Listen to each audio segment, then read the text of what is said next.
الحمد لله رب العالمين الرحمن الرحيم مالك يوم الدين إياك نعبد وإياك نستعين اهدنا الصراط المستقيم صراط الذين أنعمت عليهم غير المغضوب عليهم ولا الضالين آمين.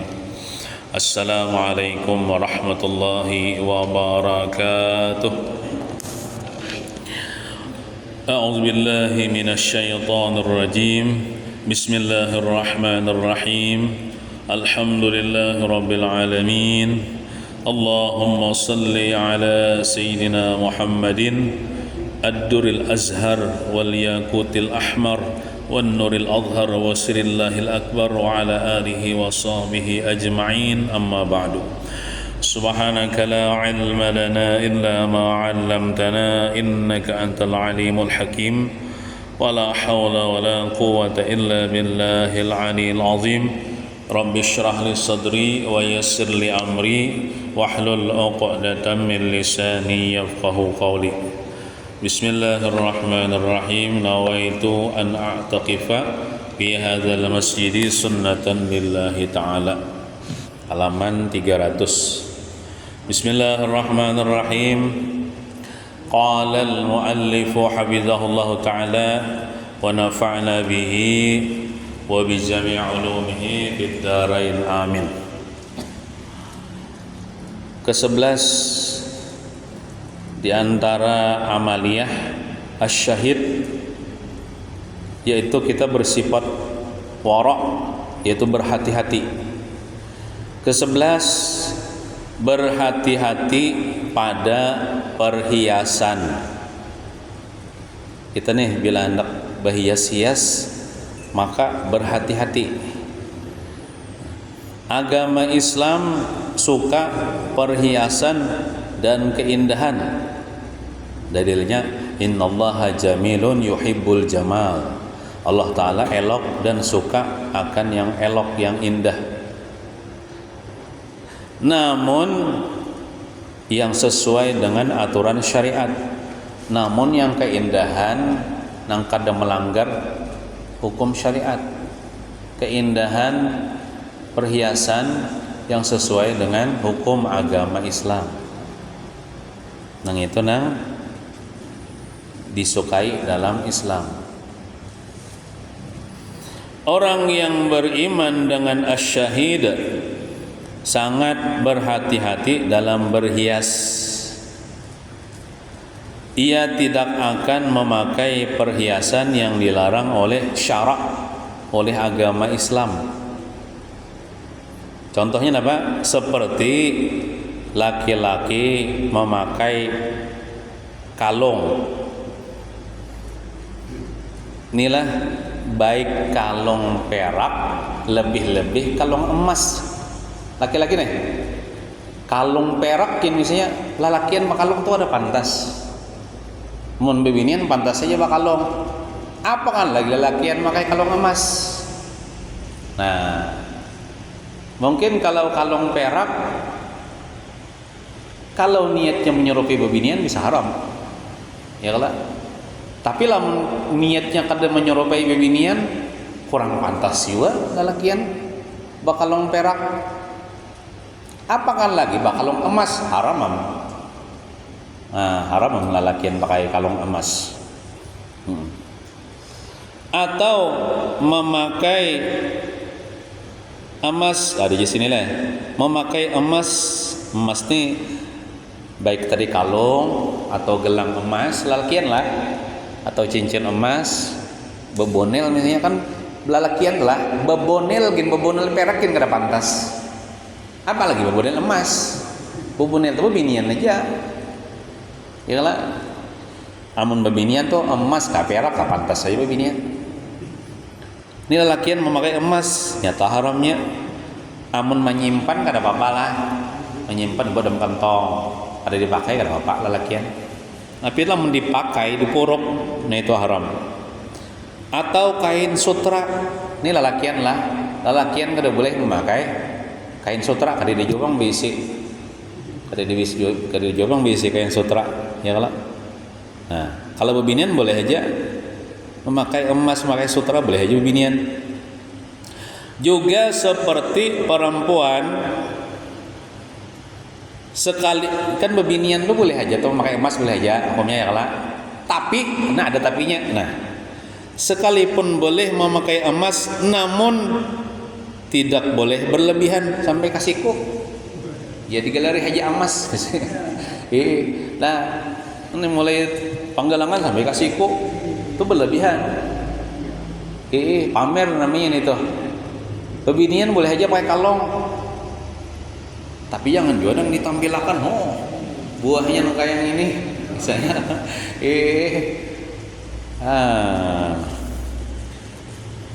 kada pantas simpan di dalam aja kena kelihatan maling kena dipikirkan orang. Utas tuh ya sabuting dua gin, amun seberapa tanah kada sip juga kalau kelihatannya. Nah, jadi tidak boleh berlebihan dan juga tidak boleh bagi seorang istri berhias untuk orang lain. Berhias ini kan mesti memakai emas, beginco, bepopor, pakai skanker, tapi gasan orang lain haram. Nang bolehnya bagan gasan lakinya. Berarti lamun anak keluar rumah tuh usah make up begini. Ketika di rumah aja ya ban suami baru make up, itu pun kalau lakinya menyukai make up. Amun ulun pribadi ulun kada katuju. Bini ulun tuh nang di anu tuh ulun mengalami aja. Cukup cuci muka sudah. Kalau ulun pribadi lah. Kalau pian misalnya katuju bini pian nang make up, makalah bini pian make up lah, tapi untuk pian, jangan untuk orang lain. Bila sudah untuk laki-laki lain, nah itu adalah perhiasan yang dilarang dalam syariat Islam. Ini keterangannya lah kadida pang di situ ulun membacakan riwayat Sayyidina Ali radhiyallahu anhu. Ujar Sayyidina Ali, aku melihat Rasulullah mengambil sutra lalu diletakkan sidin sebelah kanan. Lalu sidin mengambil emas, lalu sidin letakkan sebelah kiri sidin. Lalu sidin bersabda, sesungguhnya dua macam ini haram bagi laki-laki di kalangan umatku, ya Nabi. Itu dalil hadis haram sutra, haram emas dipakai oleh laki-laki daripada umat Islam. Juga ada riwayat mengatakan barang siapa lelakian memakai sutra di dunia, dia tidak akan memakai sutra nanti di akhirat. Maka sutra ini pakaian ahli surga. Amun lelakian kira di dalam surga pakainya sutra boleh aja. Bisa juga pahamannya tuh bila memakai sutra di dunia bisa kada masuk surga. Nah, ujar Nabi bilang, siapa yang minum khamar di dunia, dia tidak akan meminumnya nanti di dalam surga. Khamar di surga dihalalkan dan tidak memabukkan. Kalau khamar, minum-minum keras di dunia haram, walaupun sedikit, walaupun dia tidak mabuk tetap haram. Jadi bila minum khamar di dunia, kada minum khamar nanti di akhirat. Maka khamar di akhirat itu enak, lezat. Kada kau dibanding karena itu kan minuman yang lain. Ujar Nabi bilang, barang siapa minum atau makan dengan bejana atau cangkir piring daripada emas atau perak, dia tidak akan minum dengan bejana cangkir piring emas perak nanti di akhirat. Di surga itu cangkirnya emas perak, emas bisa juga campur perak, bisa juga bertatahkan mutiara dan sebagainya. Kadida cangkir plastik kayak ini, kadida nang papaci emas perak tuh bang. Nang di surga tuh cangkir piringnya. Jadi Nabi, siapa yang di dunia makan pakai cangkir emas atau perak, piring emas perak, maka dia kada memakai ini untuk di akhirat, bisa juga kada masuk surga kan. Jadi artinya kita di dunia nih haram hukumnya. Kalau misalnya saking sugihnya bisa tambang emas, lalu minta ulahkan piring dari emas, lalu makan di situ, haram. Binian kalakian enggak lah, minta kada cuma lakian aja, binian kalakian enggak, minum dari cangkir emas haram, dari perak haram juga. Aman kita ini kan dari aluminium, ada bapak, dari pepaci, dari kaca. Tapi kalau emas, perak itu haram. Jadi gasan makan minum, tahu sendok daripada emas perak, tidak boleh juga. Haram. Bisa kada memakainya itu kena di akhirat jar. Nah, makanya itu cangkir piring ahli surga nanti. Kemudian Nabi bersabda lagi, pakaian penghuni surga itu adalah sutra, minuman penghuni surga adalah khamar, dan bejana penghuni surga adalah bejana terbuat daripada emas dan perak. Nah, jadi namun kita hendak minum khamar di akhirat, di dunia jangan minum khamar. Namun kita hendak memakai pakaian sutra di akhirat, jangan memakai pakaian sutra di dunia. Jangan kita memakai bejana emas perak agar kita nanti di surga menikmati itu. Nah, itu hadis Nabi.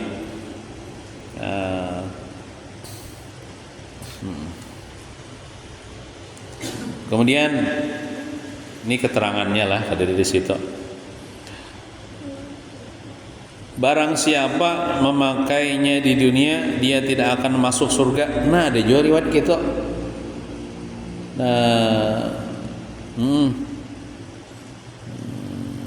Sesungguhnya yang memakai sutra di dunia adalah orang yang tidak memiliki bagian di akhirat. Nah, bila memakai sutra di dunia, seakan-akan tuh dipakainya sudah di dunia, di akhirat kan dapat lagi. Nah, kayak itu.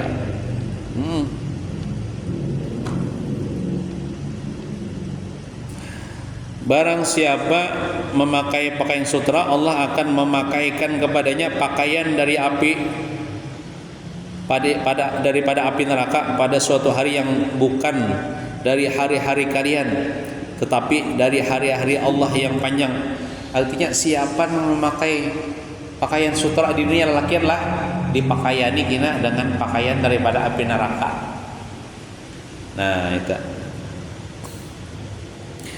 tidak akan bersenang-senang dengan sutra orang yang mengharapkan hari-hari Allah.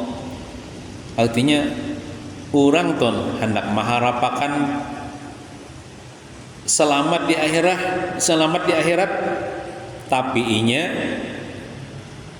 bersenang-senang dengan memakai sutra, kada harapan mendapatkan keselamatan di akhirat. Amun kada taubat maksudnya, yaitu hari-hari Allah itu yaitu perjumpaan dengannya, dengan Allah, dan perhitungan, dihitung amal di sisi Allah.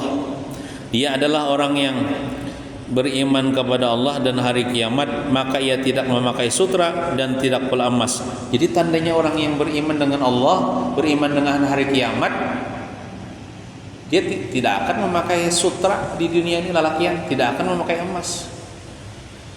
Amun orang beriman itu kan dengan hari akhirat, tentunya ia beriman dengan setelah akhirat, surga neraka. Di surga itu adalah tempat orang memakai emas, memakai sutra, maka dia tidak akan memakai di dunia.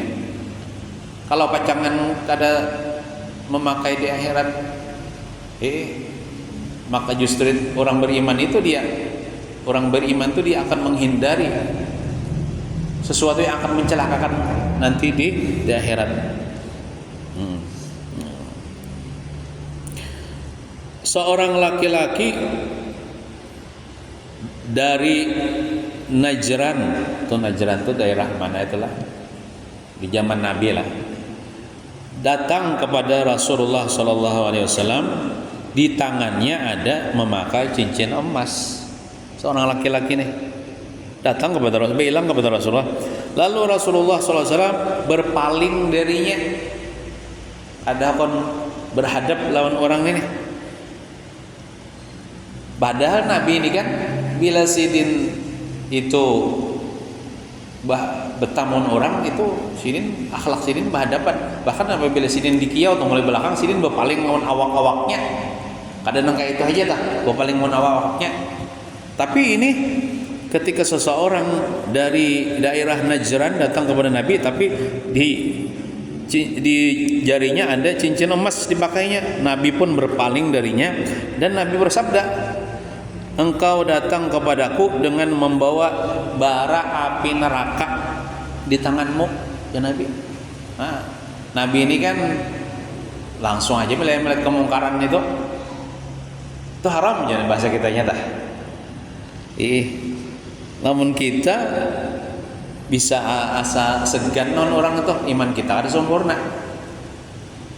Jadi kita melihat kemungkaran, misalnya kawan nih, lelakian pakai emas, mengkau ditagur, atau kayak ini, wal, kamu tahulah itu hukumnya, pakai itu, kada tahu ya, padahal ini haram toh bagi laki-lakian pakai emasnya. Sampai ya kan gitu, menyampaikan hukumnya itu kan termasuk nahi mungkar. Nah, amun kita misalnya patuh kada jual tetamu sekali aja tetamu di manakah, di bandara kah, di manakah, melihat cukup di hati kita tuh ingkar itu artinya kada setuju dengan kemungkaran yang di depan mata kita. Amun kita kada menagur, amun kawa tagur Nabi ini langsung sidin, padahal kan itu aja sidin bara api neraka. Nah, di riwayat yang lain disebutkan Rasulullah melihat cincin dari emas di tangan seorang laki-laki, lalu beliau langsung mencabutnya. Kada permisian, langsung ambil cabut sidin. Lalu dilemparkan Nabi. Oh, jangan Nabi lemparkan, kadang dalam kantong ikan aja. Nah, jual aja atau simpannya aja. Mungkin kita kayak tahu lah begitu. Langsung Nabi timbal. Nabi itu belak-belakan aja bila sidin kada katuju. Timbal sidin, lempar sidin, sambil sidin bersabda, salah seorang dari kalian sengaja mengambil bara api lalu meletakkan di tangannya. Jadi bila kita tak memakai cincin emas, sama kita meletakkan bara api neraka di anak di tangan kita. Kenapa di akhirat merasakan panasnya? Di dunia belum lagi. Nah, kemudian dikatakan kepada laki-laki itu setelah Rasulullah pergi kalau Rasulullah lah, lalu dikatakan kepada laki-laki yang dilemparkan cincinnya tadi, jadi jar orang ambil cincinmu itu, jual, melarang atau memanfaatkan, lumayan. Apa jarnya menjawab? Ia menjawab, demi Allah aku tidak akan mengambilnya karena Rasulullah sudah membuangnya. Rasulullah tuh sudah melemparkan cincin, aku tidak bakalan mengambilnya. Pantang bagiku untuk mengambilnya. Artinya kada lagi menyayangi sesuatu yang dibuang oleh Nabi. Dan mungkin saat ketika itu dia tidak lagi memakai cincin, langsung bertaubat kepada Allah Subhanahu wa taala. Jadi amun kita di situ lah, aku yang mambilnya lah ya. Melarang dia, aku yang mambilnya jangan bisa dijual.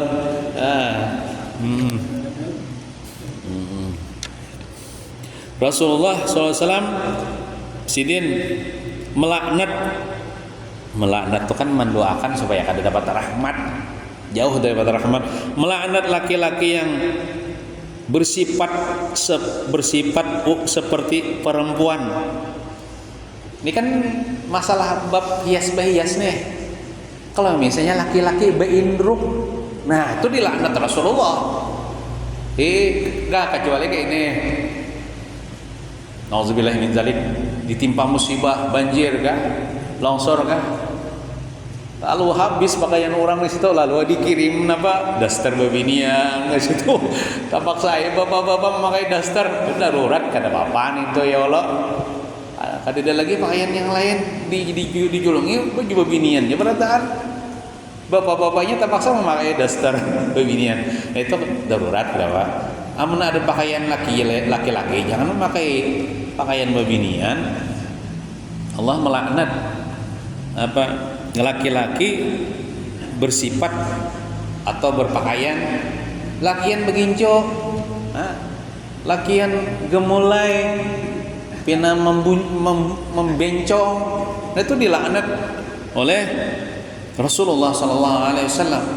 Jadi bencong-bencong pun bila kada bertaubat itu dilaknat oleh Rasulullah sallallahu alaihi wasallam.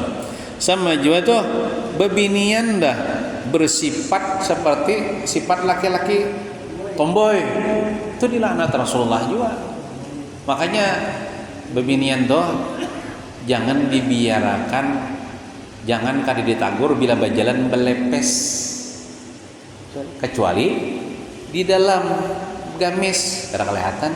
Nih laki binian belepes, besar lepes kayak lalakian menyopai laki-laki kalau nah kecuali di dalam gamisnya kada kelihatan kan. Ini kayak laki-laki kada lalakian binian kada pakai jilbab kayak laki-laki kalau itu artinya malah betupi puntingan handap pulang nang jan sekali paling harau aluh. Nah itu dilaknat juga. Laki-laki nyobai perempuan, perempuan nyobai laki-laki. Dilaknat oleh Rasulullah sallallahu alaihi wasallam.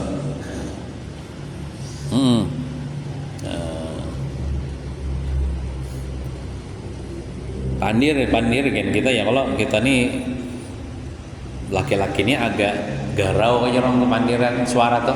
Jangan kayak bibini kayak jangan kayak itu. Udah boleh.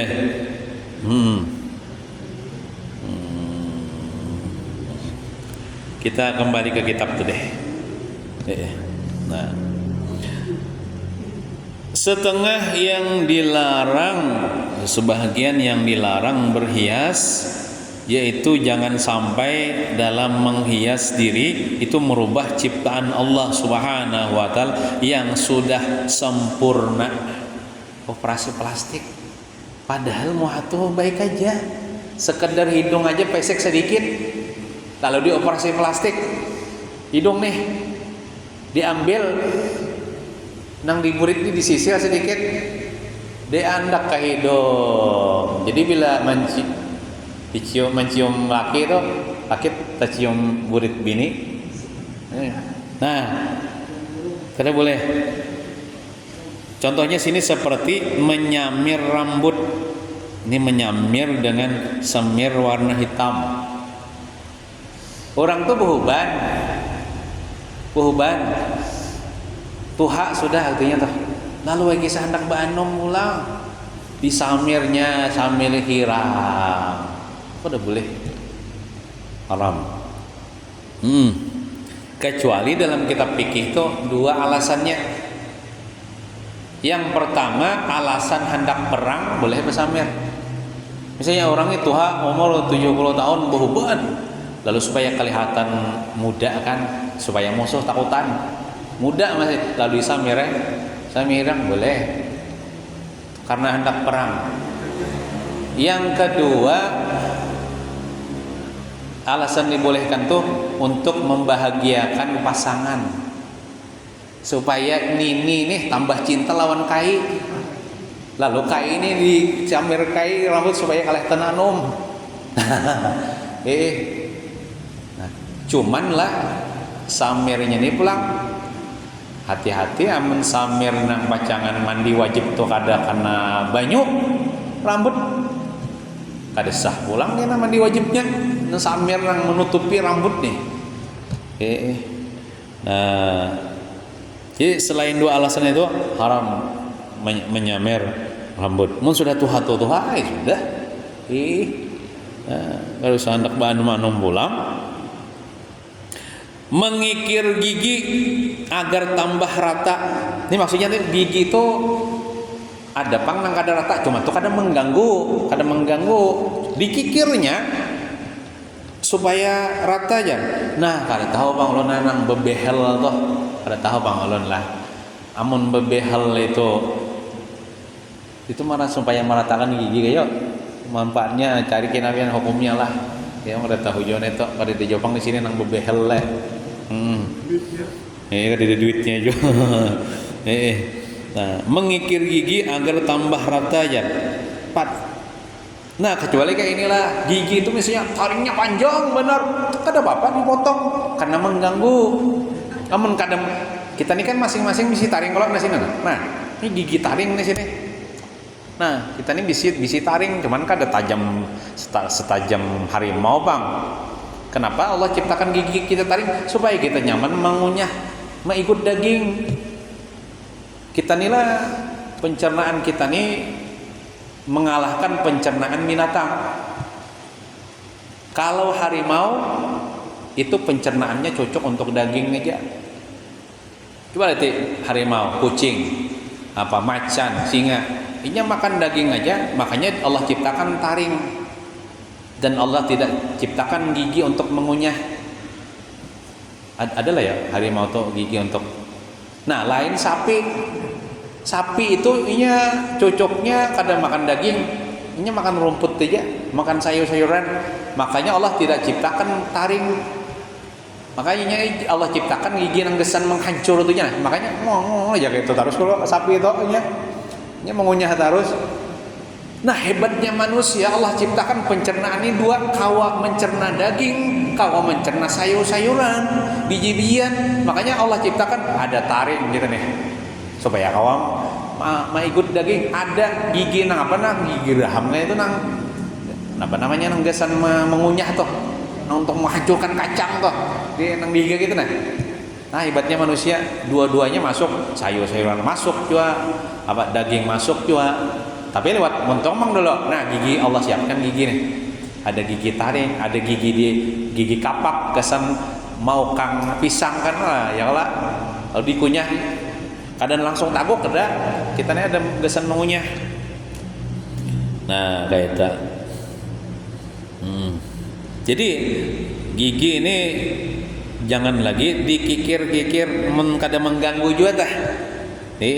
Takutnya apa? Bisa merubah ciptaan Allah. Hukumnya bisa haram. Mengikir gigi agar tambah rata aja, kada mengganggu atau mengarik kaning. Nah, beginian tah. Dikariknya kaningnya nih, lalu kayak tipis tuh haram tuh hukum mengubah ciptaan Allah Ta'ala. Sama aja lah berbulu mata palsu beginian nih, itu haram juga tuh, hukum kayak menyambung rambut. Sama juga tuh beginian pakai sanggul begalong aja orang tuh. Nah, di anak itu tuh hukum menyambung rambut haram juga tuh.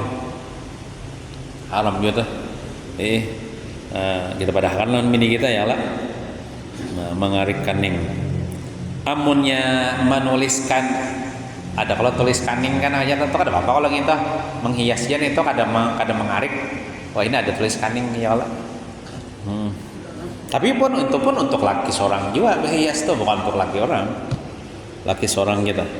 Tapi kalau merubah apa yang sudah diciptakan itu karena keadaan atau darurat, karena malu dan mengganggu. Contohnya apa? Seperti orang yang bibirnya sumbing atau giginya terkeluar tidak sempurna. Giginya mengelup terkeluar gitu nah. Kenapa bahasanya itu gigi nongol. Nah, itu terkeluar gitu nah. Kayak bila tetangga orang pasti diejek orang, pasti dihina orang.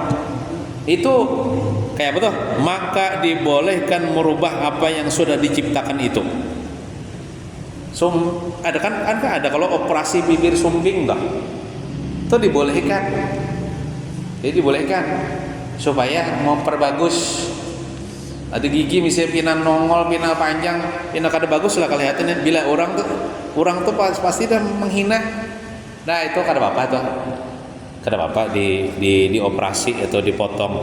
Nah, tapi lamun kada mengganggu juga, kada darurat juga. Kada usah diubah-ubah lagi. Hidung mestinya pesek, kada usah dimancongi lagi. Bagus saja sudah ciptaan Tuhan ini. Nah, kayak itu. Jika kita sudah mengetahui bahwa keimanan kita kepada Asy-Syahid menumbuhkan dalam diri kita sifat hati-hati dalam segala keadaan, Jangan sampai Allah Subhanahu wa taala menyaksikan kita sedangkan kita sedang melakukan maksiat atau yang dilarang, karena maksiat bisa masuk dalam segala macam kehidupan, baik dalam ilmu, ibadah, kedudukan, harta, pakaian, makanan, minuman, dan lain-lainnya. Jadi kita berhati-hati ya Allah dalam segala hal, dalam segala tindakan harus menuruti sesuai syariat aja artinya. Selain menumbuhkan kehati-hatian dalam segala keadaan, keimanan kita kepada asyhad ini juga akan menumbuhkan sifat ihsan. Apa itu ihsan? Yaitu an ta'budallah ka'annaka tarahu fa illam takun tarahu fa innahu yaraka.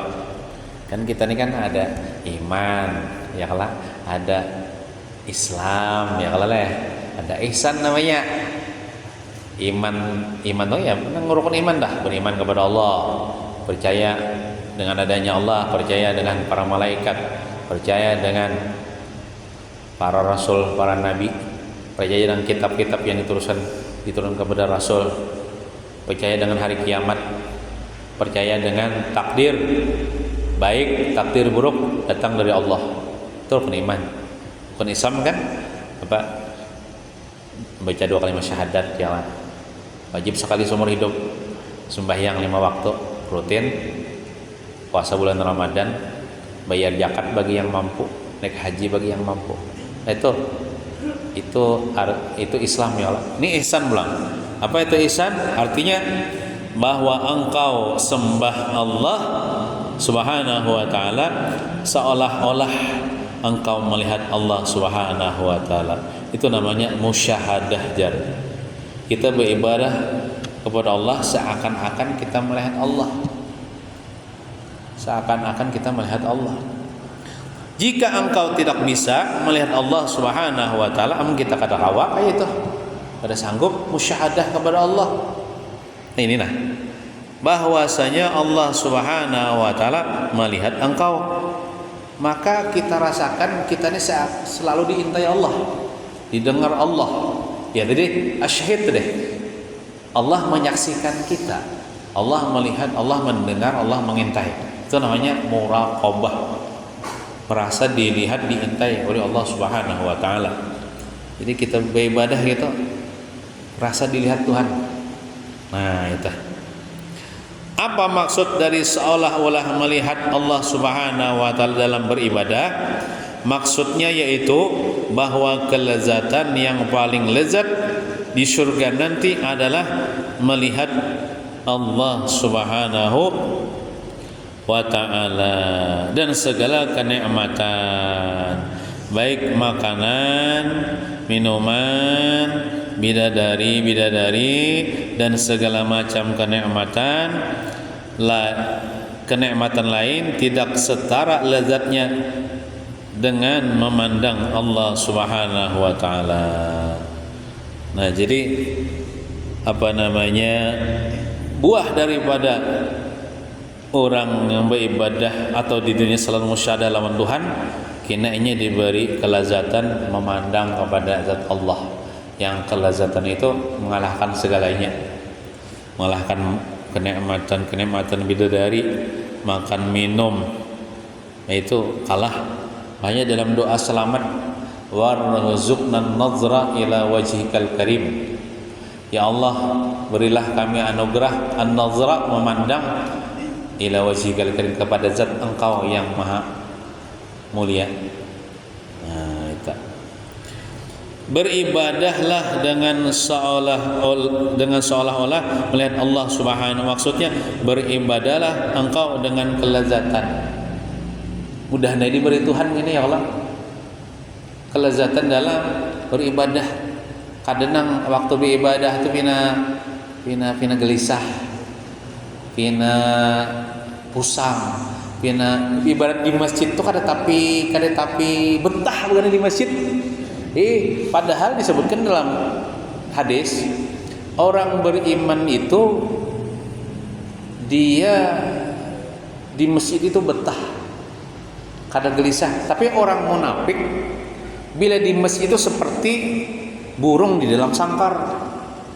Burung tuh dalam sangkarnya kadang katuju, ini hendak bebas. Itu orang munafik itu. Orang munafik itu kadang katuju ke masjid.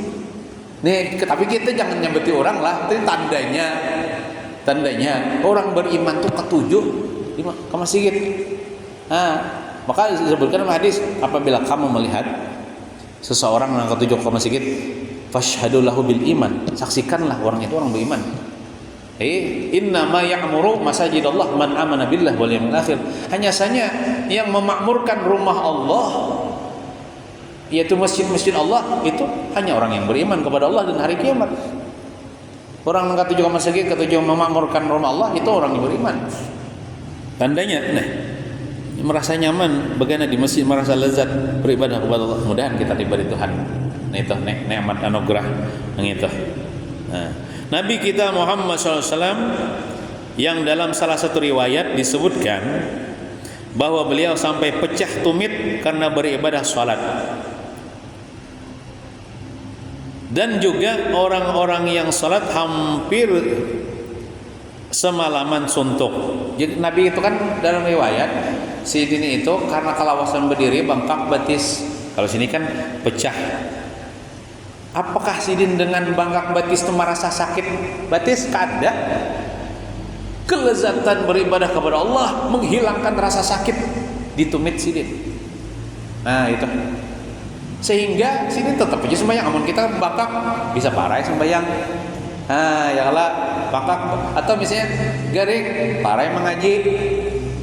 Kadang orang sudah merasa lezat tuh nang garing tuh hilang rasa garing, hilang rasa sakit karena dikalahkan oleh rasa lezat beribadah kepada Allah. Ada orang-orang yang sampai semalaman suntuk tuh nah, bahkan inya meminta kepada Allah, ya Allah, panjangkan lagi malam nih. Panjang jangan dipendekkan, saking lezatnya munajat lawan Tuhan. Mereka tidak merasa jemu, kada dolak, kada moyak. Ibadah itu hendak lagi, kecanduan masih kitanya. Dan lelah, kada uyuh dalam ibadahnya, tapi mereka merasa lezat. Mudahan kita diberi Tuhan gitu ya Allah, nang nikmat itu nah. Nah, fa illam itu tadi contoh orang yang beribadah seolah-olah melihat Allah. Kan melihat Allah itu kan nikmat paling lezat tuh. Ketika beribadah kayak itu nah, ini kan kada merasa dulak, kada merasa jemu, kada merasa bosan. Fa illam takun tarahu fa innahu yaraka. Artinya apa tadi?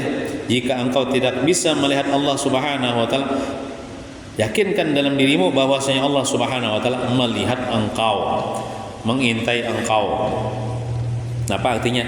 Jika kita belum mampu beribadah serasa melihat Allah Subhanahu wa taala dengan lezat, maka beribadahlah serasa diawasi Allah Subhanahu wa taala. Ibadah seperti ini ada merasa lelah, Bang.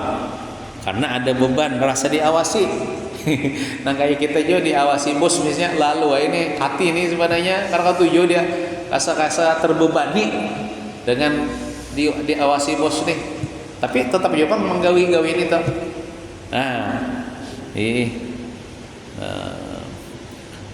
Tapi bagus juga beribadah ya Allah, beribadah walaupun merasa. Cuman tadi ini kurangnya daripada musyahadah tadi. Musyahadah itu luar biasa. Muraqabah nih ya ada merasa lelah, merasa uyuh karena ada beban rasa diawasi.